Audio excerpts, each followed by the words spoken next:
गाजर घास एक खरपतवार है। इससे किसानों को बड़े बड़े नुकसान हैं।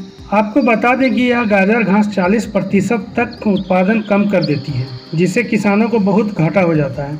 यह पैदावार कम करने का काम करती है, मिट्टी के पोषक तत्व को कम करती है, यानी कि इससे मिट्टी भी खराब होती है। इससे सभी फसलों का नुकसान होता है। यह सिर्फ मिट्टी और फसल को नहीं बल्कि मनुष्य और पशुओं को भी नुकसान पहुंचाती है। मनुष्य में विभिन्न तरह के चर्म रोग, सांस संबंधी परेशानी होती है, वहीं पशुओं के लिए भी यह घास खतरनाक है। चलिए जानते हैं यह ज़्यादातर कहाँ उगती है और इसे कैसे हटाएं, किस चीज़ में इसका इस्तेमाल होता है।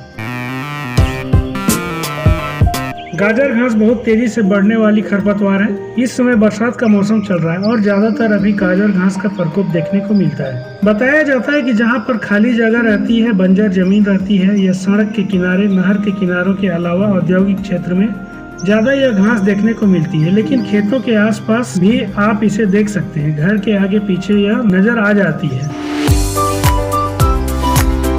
गाजर घास को हटाने के बारे में भी जानेंगे, लेकिन इससे पहले आपको बता दें कि आजकल किसान गाजर घास का इस्तेमाल भी करने लगे हैं। गाजर घास का इस्तेमाल कई प्रकार के कीटनाशक, जीवाणुनाशक और खरपतवार नाशक दवा बनाने में भी होता है।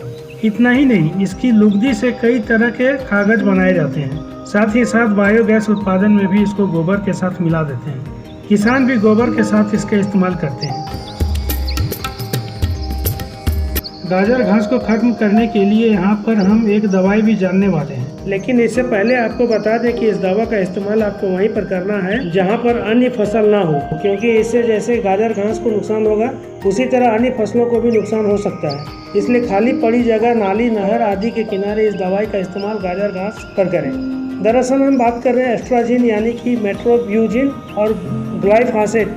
इससे गाजर घास खत्म होती है, लेकिन आपको अपनी खड़ी फसल के आसपास इसका इस्तेमाल नहीं करना है। अगर आप इसे खत्म करना चाहते हैं तो फूल आने से पहले ही इस पौधे को उखाड़ कर फेंक दीजिए।